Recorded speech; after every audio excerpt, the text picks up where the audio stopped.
hello viewers মোৰ নতুন এটা মিনি ভ্লগলৈ আপোনালোকক স্বাগতম ইয়াৰ ঘৰত শুকোৱা জলকীয়া এয়া পাচলি লৈছোঁ বন্ধাকবি ঘৰতে শুকোৱা জলকীয়াখিনি আৰু ধনিয়া আৰু ফুলকবি আলু অলপ ফ্ৰাই কৰি লৈছোঁ পিয়াজ লৈছোঁ বিলাহী লৈছোঁ আৰু অকণমান আদা ৰুকি লৈছোঁ সেয়াই নিমখ হালধি গোটা জিৰা আৰু জলকীয়া গুড়ি অলপমান বন্ধাকবিখিনি বইল কৰি লৈছোঁ ভেজখিনি বইল কৰি ল'ব লাগে একচুৱেলি সেইকাৰণে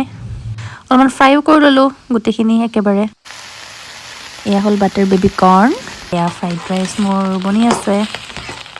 অলপমান গ্ৰীণ চাটনিও বনাই লৈছোঁ বিলাহী আৰু ধনিয়া জলকীয়া দি পেলাই এয়া ফ্ৰাইড ৰাইচ ৰেডি চাৰ্ভ কৰিলোঁ butter baby corn with chilli green chutney and fried rice অলপমান টেষ্ট কৰি চাওঁ কেনেকুৱা হৈছে ভালটো হ'ব লাগে বাৰু বঢ়িয়া হৈছে